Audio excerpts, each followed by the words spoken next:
And this dude is like built for the NFL. And he's built to jag off real hard.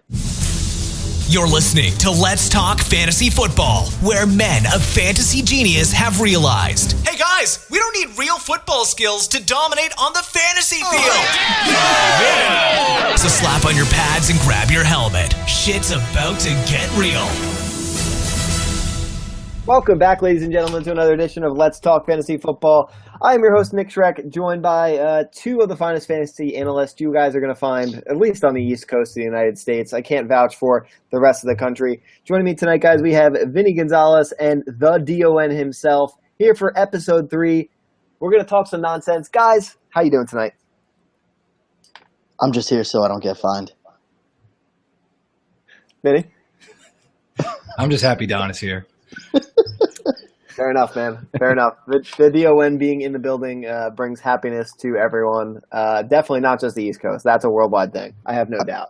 I actually got a text from Shrek saying, Don, if you don't join the third podcast of this season, you will get fined. Yeah, and that's how we were able to keep content coming out, guys. You know, you think that it's, funding elsewhere. It's really just Don paying his fines every week. And it's what keeps the website up and running. So yeah, follow me on Venmo. You'll see me just paying Shrek a bunch of fines. So all I'll say, guys, yeah, check it out on Venmo. But if not, I'll tell you what, if Don is not, if he's on the next few podcasts, we may just run out of money and go out of business. So just keep that in mind if things shut down here real fast. But in all reality, we want to give a quick shout out to View Picks, guys, where you can play fantasy football live while watching the game on TV. They're going to join us in a few weeks to tell you about the app that they're going to have coming out in the preseason and for the real NFL season. It's the newest take on playing fantasy football live. And, guys, to kick off episode 3 here of the 2017 season, that's pretty much the recap, and that's all we got, because we're going to talk some nonsense, we're going to talk some NFL news, and we're going to talk average draft positions and kind of pick players out that we just think are too high, too low, or just guys we want to vent about. So without further ado, let's start with the golden boy, the former New York Jet, Eric Decker. So no longer with the Jets, guys. I saw he went down with the Titans, left without a deal. His dick's big. What'd you say? His dick's big. That is true, and I think that's why the Titans let him walk. They thought he was a little too big for what they were looking for. He actually left without a deal? I think I saw that, yeah. I mean, maybe I'm making that up. Let's see. It could be fake news here right on the podcast. That would have been an awesome sign. Let's see. Where did I see it? All right. I'll have to find it. Hold on. He visited the Titans on Wednesday. Schefter confirmed that he was there. Blah, blah, blah, blah. Maybe it's just that they're still kind of talking, because it says, it's worth noting Decker's wife is a country singer and the couple has a home in Nashville. So maybe he still has a chance to be a Titan yet. That'd be pretty sweet. So, dude. That'd be cool with that. I love that. Hell yeah. I got to imagine Titan fans would be pumped. Get him out there. Mariota bouncing back. And some fantasy points. We always love some Eric Decker out there. He'd be the one for sure, too. Yeah. Oh, absolutely. And they would feed him, you would assume. So big things for fantasy. Yeah, that'd be exciting offense to watch. I mean, they're already exciting enough with Mariota, assuming he bounces back from the injury. Murray and all the other pieces. They're kind of Corey Davis and all that too already. So. Yep. Holy shit! I'm already forgetting about these people. Good call, Don. Yeah, great call. I do my homework. All I was thinking about was Rashard Matthews and how good he did. Yeah, that'd be a really, really, really nice actually piece to add to Tennessee. It'd be a lot of fun. Yeah, definitely a lot of fun to watch. The other free agent wide receiver, now not a free agent anymore, Jeremy Maclin, signs with the Baltimore Ravens.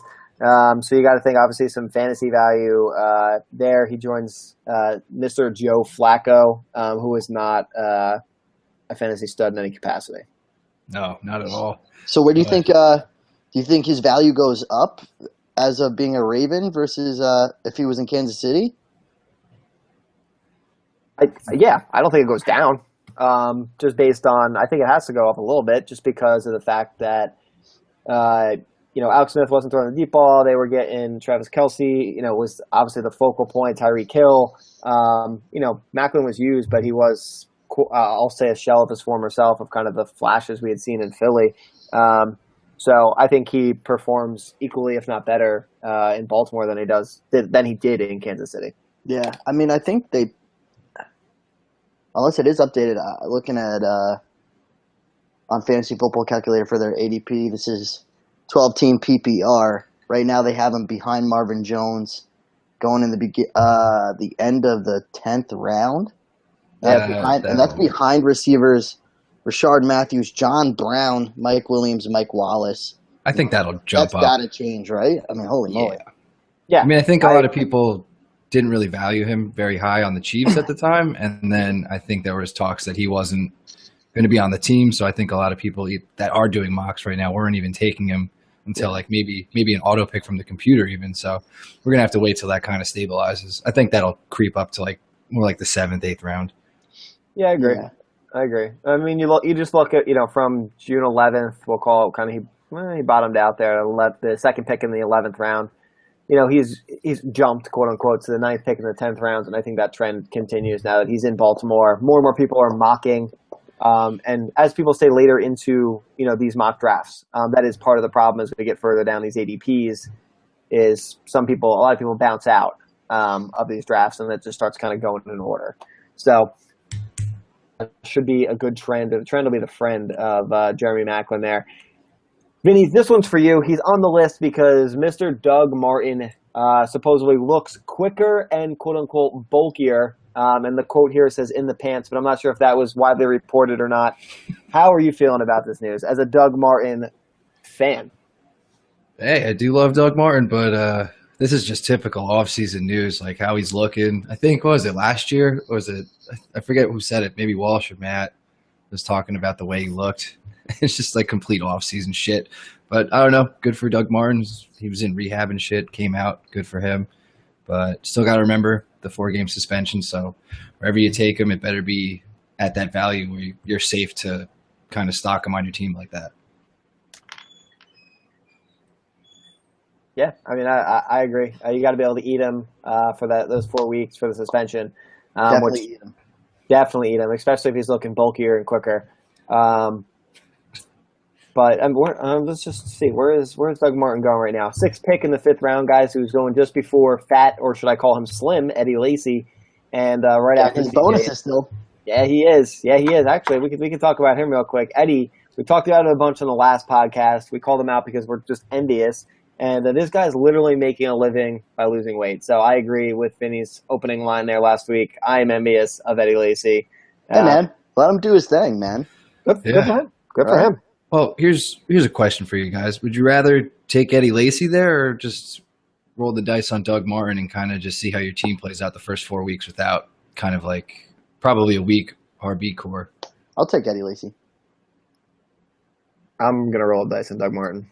I would do the same, Shrek. I don't know. Don, you really like Eddie Lacy that much? That backfield's crowded. He's a fat sack of shit. Like, you really want to do that?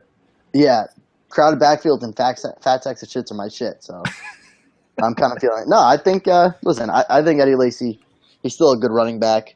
If he's cutting his weight, that's great. Pete Carroll seems to like him. He has done good things in Green Bay as well, so he's a good runner.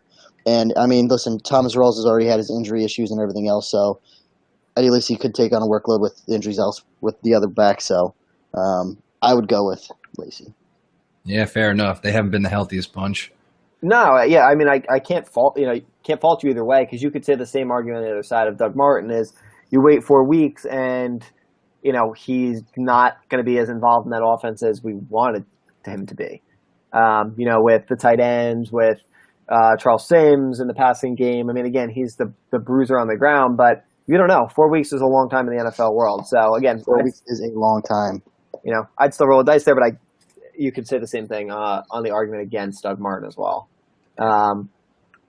This one I put on the list, guys. Personally, it's just for me, because Matt Jones has to be released. Matt Jones, I don't know if there was a bigger fan out there for Matt Jones than me. And he's right. He's in the same club as Zach Stacy. I was just about to say, Shrek, you have the worst luck with like these dart throws on these shitty running backs.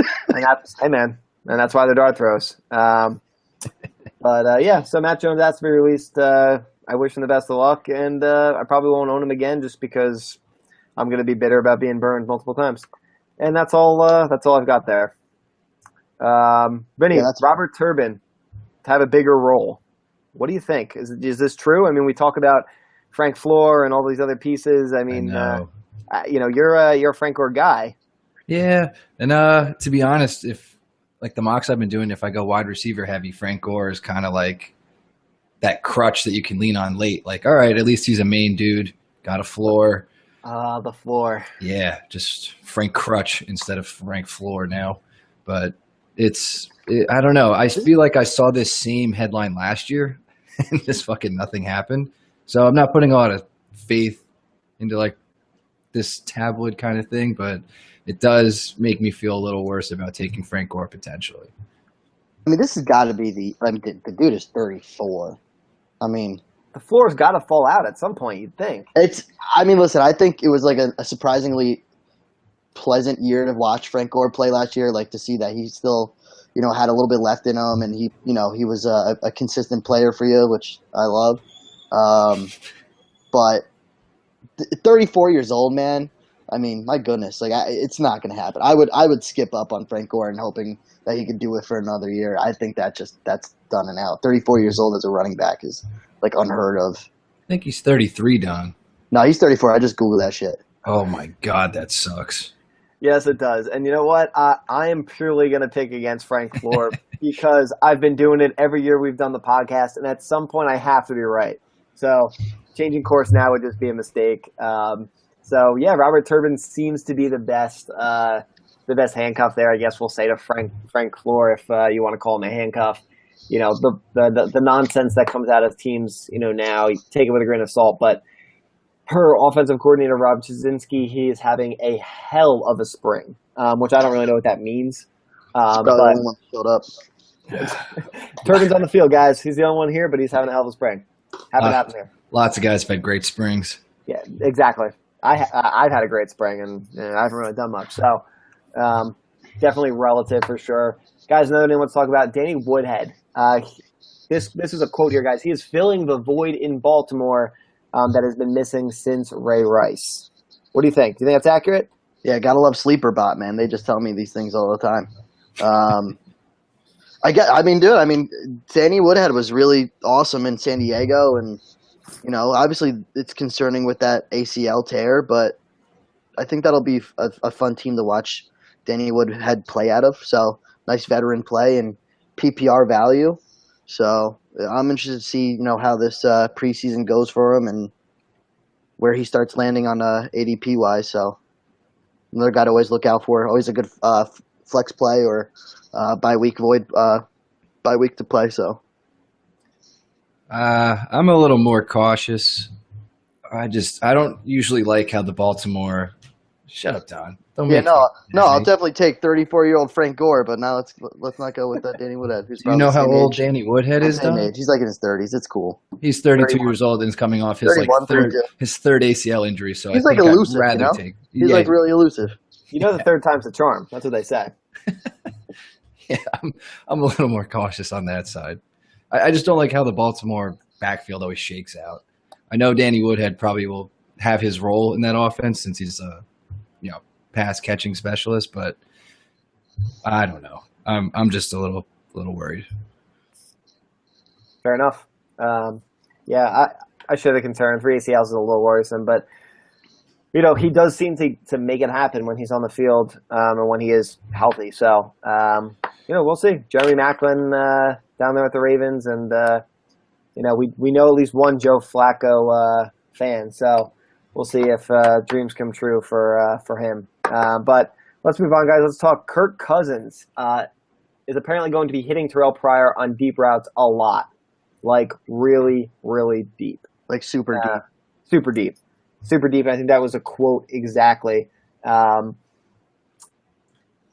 I don't really know what to make. I mean, great for Terrell Pryor. He's going to take it deep, and Kirk Cousins is going to give it to him deep. So, well, what do you guys think about the not just Terrell Pryor, but the receiver lineup that they got there? I mean, is Terrell Pryor, you think, going to be the number one fantasy value, or you think it's going to be my boy over there?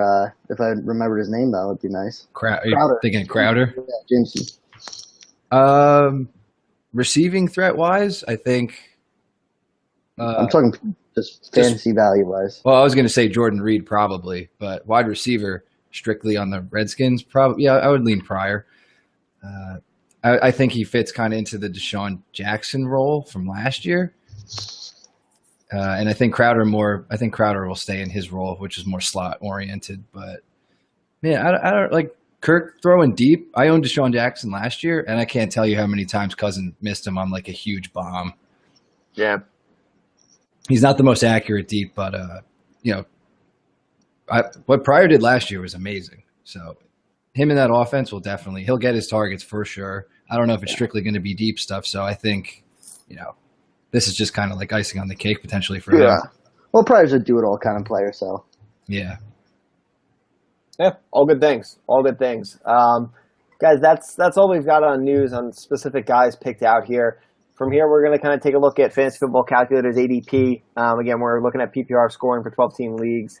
And just kind of pick out some names that, we can start at the top of the draft or just names you guys have seen up and down draft boards and kind of figure out, what's weird, what's not. Vinny, we did this a little bit last week, but it'll be good to get Don in here and get a third perspective on some names because we talked about some guys that we really thought were hard to kind of judge. Don, we'll throw you kind of a softball at the top. If you were at number one overall, who you taking? I think we kind of said it's these top three guys, and it's splitting hairs. But who do you like best? Well, that's funny. Literally because I'm dusting off all the cobwebs here because it's like the first time I'm logged into all these websites and looking at ADPs and seeing David Johnson at 1. I kind of like that because I think he's like the safest of the three. Yep. I think obviously the best player is Le'Veon Bell. But again, that's, he's had some injury issues on top of he's been suspended. So David Johnson, I think, is your safest number one pick who is really not, you can't go wrong with and you're going to get the value out of. So I think that's really fair. I kind of like to take Zeke because I think that's just like would be a fun pick. But overall, I think I would agree with the David Johnson pick.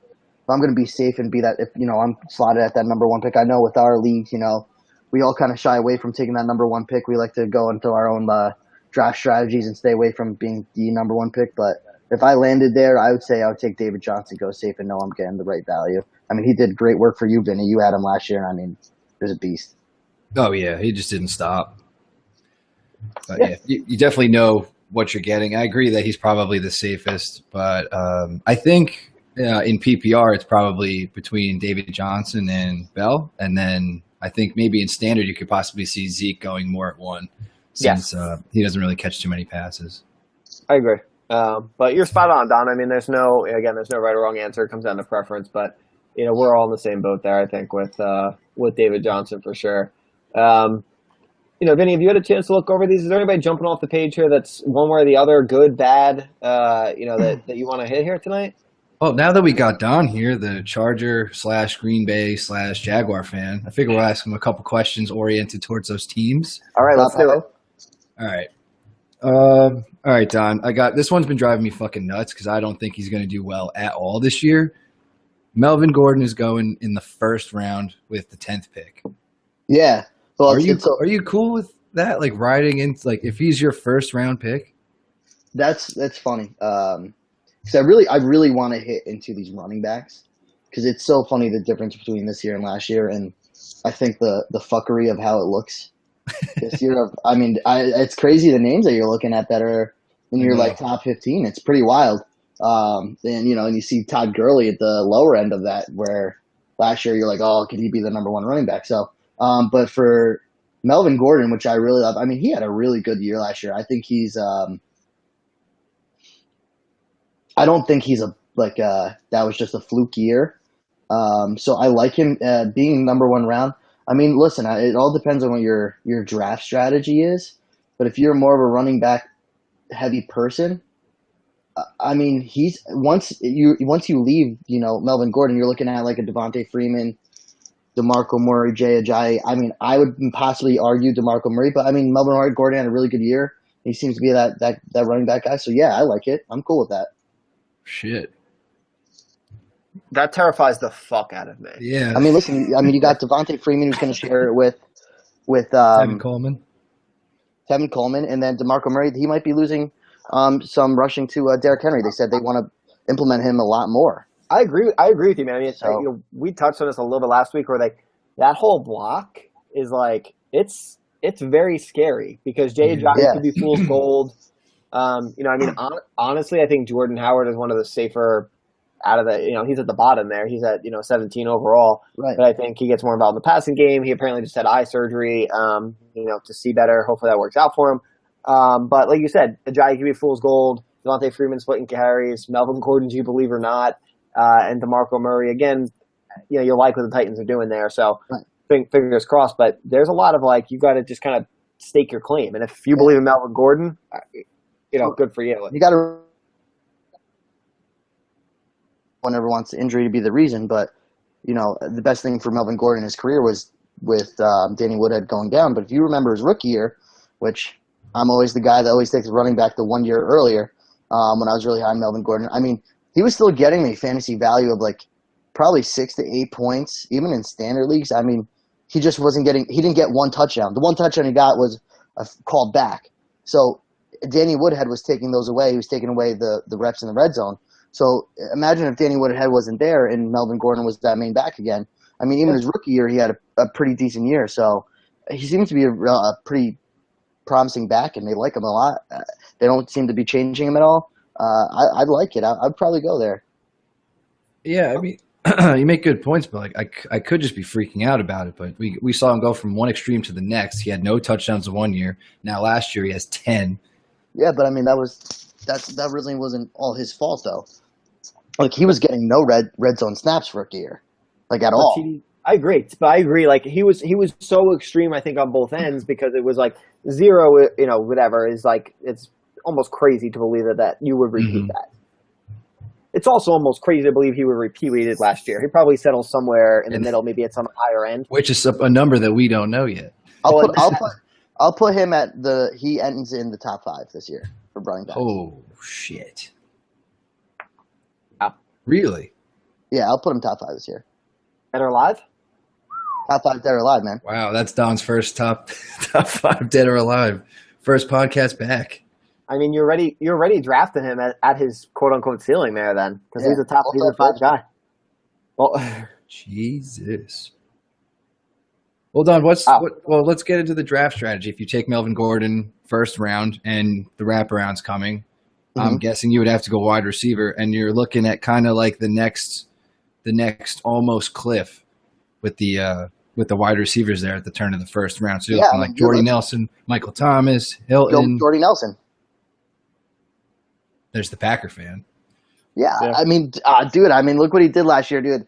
And I mean, are you going to skip? I'm not going to skip Jordy Nelson on Michael Thomas. I mean, you could still debate. I mean, Dez Bryant's fallen down a little bit. I mean, you could go Dez, but I mean, that all depends on how much deep balls that Prescott's going to be throwing this year, which I'm sure he'll do more than last year. And then you got Ty, who's inconsistent. So I would still I mean, if I'm landing in that spot and that's my strategy where I want to go running back, wide receiver, and the next guy up is about where they have him is Jordy Nelson, Michael Thomas, Ty, Dez, and Amari, I'm going to go with Jordy Nelson. I think that's the best value, and that's not even Packer favoritism there. I mean, fair enough, because, Vinny, this hits on what we talked about last week was, again, the wide receivers in this section, again, it comes down to more preference. Ty is really nothing for three quarters, and then he goes deep and catches, 100-yard touchdown pass, does it twice, and has got 30 points. Dez hit and miss. We talked about Amari Cooper, great, but, you can get Michael Crabtree almost 2.5 rounds later. Right. So you really don't want to pay the price there. Which is better value anyway. Exactly. So, I mean, again, Jordy's getting older, but, him and Aaron Rodgers continue to do it. And that's one where I guess if I have to side, I'm going to believe in Aaron Rodgers and Jordy until they prove me wrong. All right. Very fair, guys. Very fair. You know what I mean? You look at, and the cement piece there, Vinny, is your boy AJ Green. He sits there at 9. It's crazy that he's going that late.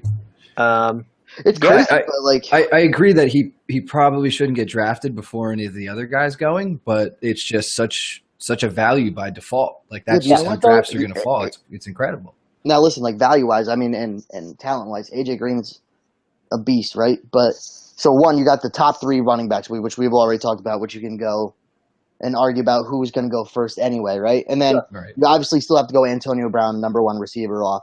But then you still got the mix of Julio Jones and Odell Beckham being that next best guy. Fair. So then that's kind of where he lands. We could kind of maybe move LaShawn McCoy at the top 8. Maybe you can bounce him down a little bit. But and then on top of that, AJ Green's injury history. I mean, the dude is hurt a lot too. So they're not like serious ACL type injuries, but you're probably not going to go full season where he's going to play every game. Yeah, he more gets it's almost scarier than going down for sure. Sidelines, and you're like, oh shit, you think he's done for the season, but it's like he's Yeah. just out for the rest of the game, and then maybe the next game. But I mean, that's kind of been the issue for the past 2 seasons. I know I've been an owner of at least one league each season, and it's just like AJ Green's kind of not showed up in times where I really need him because of some sort of injury issue. So I'm kind of cool with where AJ Green is. So to be honest with you, if it's AJ Green and Jordy Nelson, I still might just go Jordy Nelson for the upside that I've got Aaron Rodgers throwing to him, and that's the case. So Okay. Yeah. That's fair. Yeah, that's fair. All right. Well, all right. So we're through the early pieces here. Like we said though, but once you get past those top, like you said, really, once you get to, you could say Mike Evans and below, it's a fucking You'll see it's a toss up. You'll see anything and everything happen. it's kind of scary. I mean, it's like it could be a lot of hit or misses that you're picking up. Once that Don, top 15 is gone. Don, here's a question. I'm sorry to cut you off, but I just saw it as I scrolled down, and I didn't want to lose my point. Fournette, Jacksonville Jaguars running back, 9th pick in the second round. There were 21 overall. Are you on board? That's so funny. So quick funny story with Leonard Fournette. So I would like to be more into college football than I am. Mm-hmm. But someone I've been following since rookie year is Leonard Fournette. Okay. And this dude is like built for the NFL. And he's built to jag off real hard. And as much as I respect my boy TJ Tasty, Leonard Fournette's the man. I think he's going to be a really great pro. I'm not so hard on just snagging him up just yet. Obviously, we had a lot of disappointments last year with the Jaguars, like completely in general. So obviously, we got Coughlin down there that I think is going to do a lot for the management and coaching wise, which can change a lot. But I'd kind of leave where Leonard Fournette is at the he's at the late second round, which I think is fair. I think, honestly, if there's Leonard Fournette and Marshawn Lynch is 2 running backs behind him between Todd Gurley and Marshawn Lynch, I'm probably still going Marshawn Lynch and then you got Lamar Miller, which dropped a lot. I'd probably go those 2 before Leonard Fournette right now. But again, dude, he's going to be a good pro. So whether it's this year or next year, he's going to be a guy that you're really going to want to be picking up early. So. Yeah, the thing with him though, like he's going too early for me, Don. I'm sorry. We talked about it last week. I go ahead. Yes, I was just going to say we talked about it last week, and he's already gone up a couple spots from when we were talking. He was going somewhere in the 3rd. Now he's already up into the 2nd round with the 9th pick.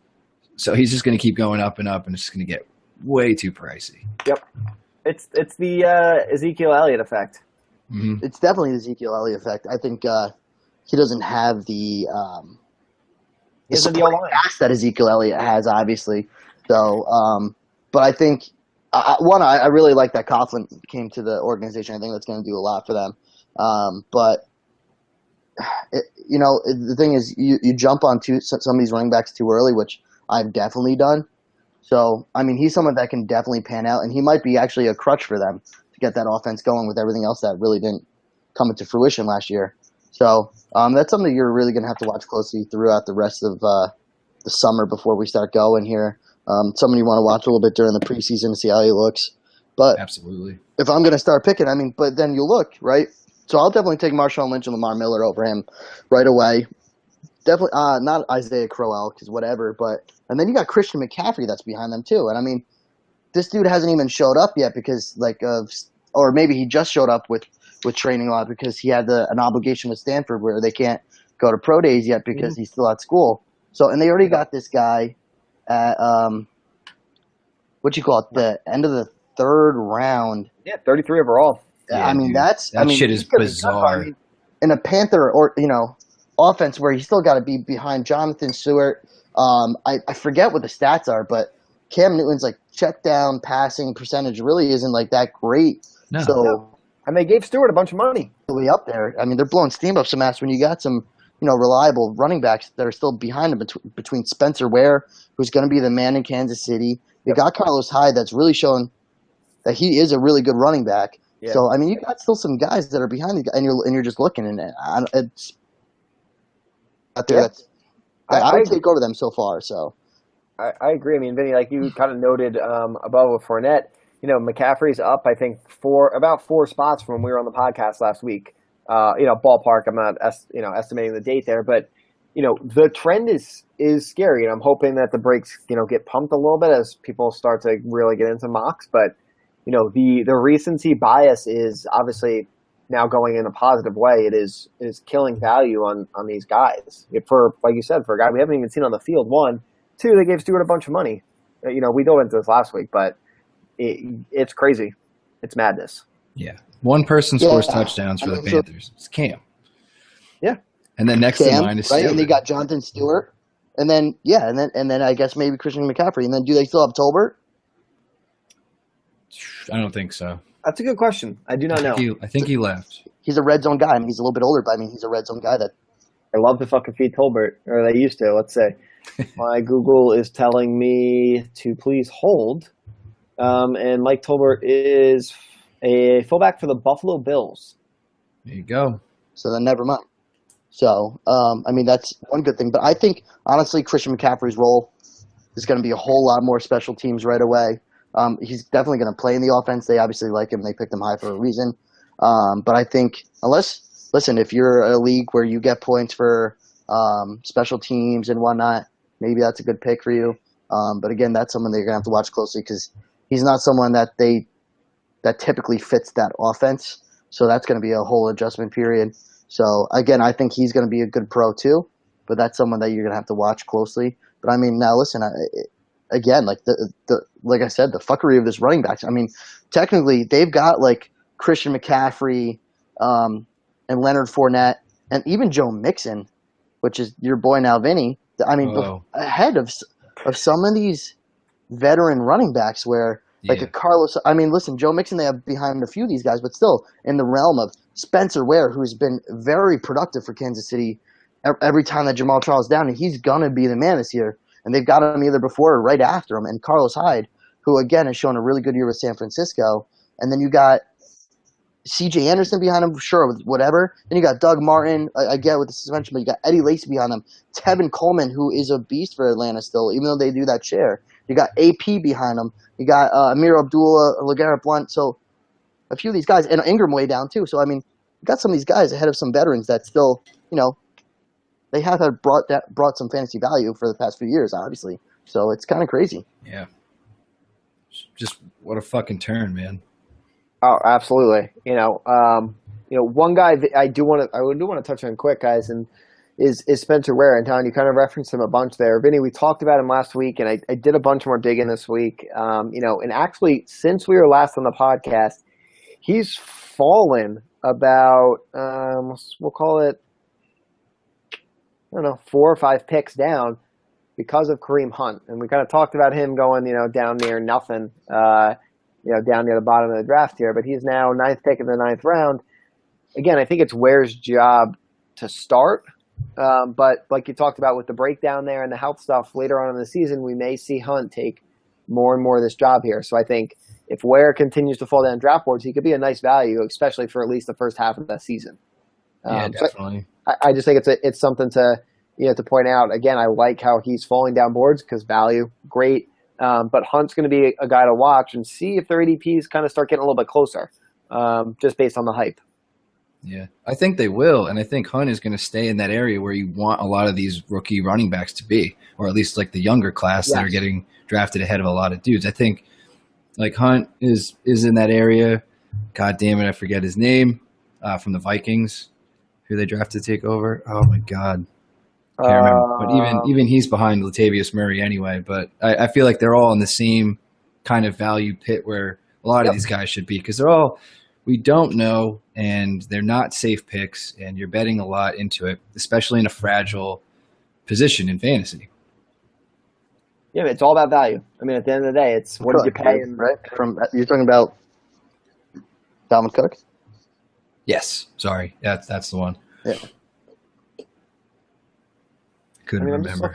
I'm just looking here. This is unrelated. This is more back in the last conversation. But Jonathan Stewart, guys, is going with the 4th pick in the 10th round. That could be awesome as fuck. That's incredible. Well, yeah, that's mind blowing. He's the starting running back. So Christian McCaffrey's not the starting running back. Why is any of this happening? So dude, these are the episodes we're gonna look back on come August and be like, we're gonna be fucking dumb. yeah, I mean, but that's again, it's early, and these are ADPs off of nonsense, So of course, but they're fun conversations to have because there are people out there doing it, even if it's in small numbers right now. Yeah, I mean, listen, mocks are going hard and heavy, so it is what it is. But yeah, I mean, listen, if Jonathan Stewart come end of August, he's still going in, even the 8th round. God. That's quite a snag. Absolutely, man. It's great value. Guys, let's hit one more guy in here. Is there anybody in particular you guys want to talk about? Yeah. Jay Ajayi. All right, go, Don. Shoot. Jay Ajayi. I mean, he's another one that you're hitting that past Melvin Gordon, Devontae Freeman, but he's ahead of DeMarco Murray. Then you got like a Jordan Howard, Todd Gurley, Marshawn Lynch, Leonard Fournette. I mean, do you think he's going to sustain where he was last year? Because I think Jay Ajayi was a guy that everyone was kind of suspect on last year. Like, he's not going to have that year. But he definitely finished the career of Arian Foster and took on that almost like a Melvin Gordon role where he just blew up out of nowhere. So is that something where we find that he's going to be that top-tier back for you? Shrek was way more of a fan of him than I was last podcast. Yeah. And I'm slowly backing those reins up a little bit as I mean, again, it's only been a week and it's June 14th, but as I've read some other articles from some great guys out there in the industry, and I'm looking at some more stats, and you kind of brought this up about how the explosion was in those concentrated weeks. I'm beginning to be a bit afraid that Jay Ajayi is fool's gold.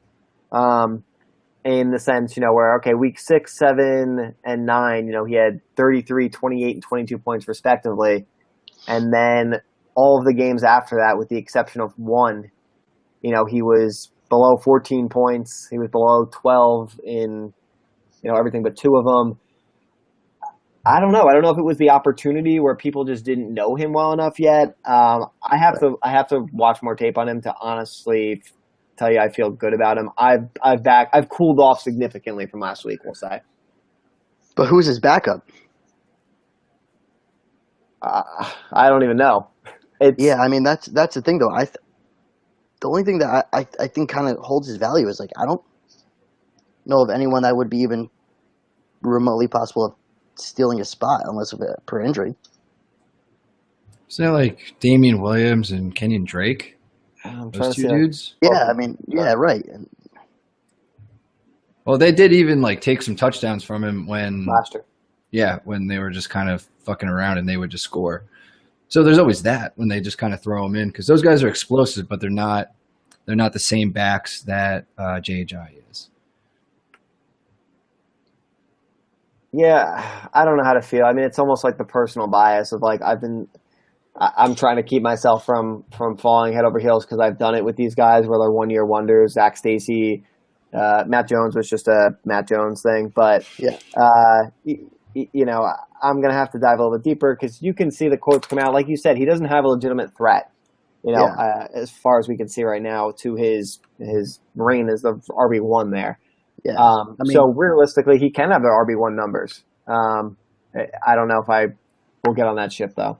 Yeah, I mean, listen, I think I'm still taking DeMarco Murray over him, but I think his value holds. But it's definitely not a sexy pick for either your first or second pick in the second round. Yep.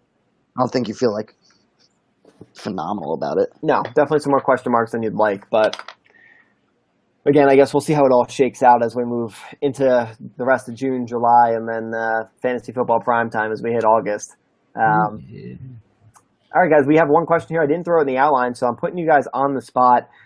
Came in earlier today from Miguel, and he says, I am trying to choose between keeping Mike Evans, he'll give up a second-round pick to keep him, or Michael Thomas, which he'll give up an 8th-round pick for him. Which option is best? And then he says, I would then be able to keep Thomas next year and give up a 4th-round pick. It doesn't look like he could keep Evans past this year. Ooh, that's a tough one, man. So he can only keep Evans for this year? Based Yeah, on the this what it Evans sounds is last year, Yeah. but he's getting him in the 2nd round. Yep. That's Oh, hard, man. I wish I knew his draft order on that too, though. It says late 2nd and late 8th. So Late again, 2nd and late 8th. it's relative, but Obviously, the value is with Thomas in the 8th, and then you get to keep him next year, too. it's a 4th, yeah. Yeah, I would go. but that's fucking tough. Wow. man. Because you got Deshaun Jackson that might take some of those deep balls too. I'm going to go Thomas because I think it's the long-term play of getting him for 2 years, assuming he doesn't shit the bed here this year, and I don't think he will. I think it'll be interesting to watch, but I think you can get 2 years of good value out of it versus the 1 with Mike Evans there. Yeah, that's a good point. I was going to say if it's like keeper league, like strictly forever, like of course Mike Evans, but in this situation, I think I lean Thomas too because you get Thomas this year. Cook just left, so that opens up a whole bunch of shit for him. And Yeah, you he's gonna be get like possibly the last good year out of Breeze, and you get to keep him in the 4th. Yep. So I think I'm going to say Michael Thomas. I didn't expect to say that, but Yeah, think I don't I'd lean either that because way. I'm sitting here now, even as I say it, going back and forth because realistically you could say, yeah, you could keep Thomas this year, but what happens if you if you draft Kareem Hunt in the 15th and he ends up being the starter next year and you can keep him for a 14th round pick?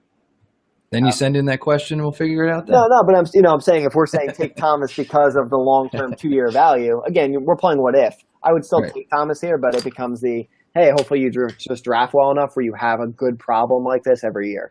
Yeah. Yeah, I mean, I'm gonna have to agree. Just for, if you even just look at value-wise, there's only 2 people in between Mike Evans and Michael Thomas on ADP, and that's AJ Green and Jordy Nelson. And you're getting him 6 rounds later, and then you still get to keep him for next year 2 rounds later than what he's projected for this year. So Pull the trigger. you got to do Michael Thomas. I mean, it's really tough to give up a Mike Evans at a late 2nd round, but Yeah. got to think about this year and the future. Michael Thomas in 8th round this year is pretty awesome, and you still get to keep him as a 4th rounder for the following year as long as he keeps up his value. So you got to go with it. You can't say no. Absolutely, I agree. All right, guys, so that is going to do it here for us at Let's Talk Fantasy Football. Episode number 3. Episode number 4 is going to be coming at you guys next week. Hope to get the whole crew together, and at the very least, we have no doubt that the D.O.N. will be here because he is sick and tired of being fined. Guys, I'm Nick Schreck from Let's Talk Fantasy Football. We will catch you on the flip side. This has been Let's Talk Fantasy Football. Thanks for listening.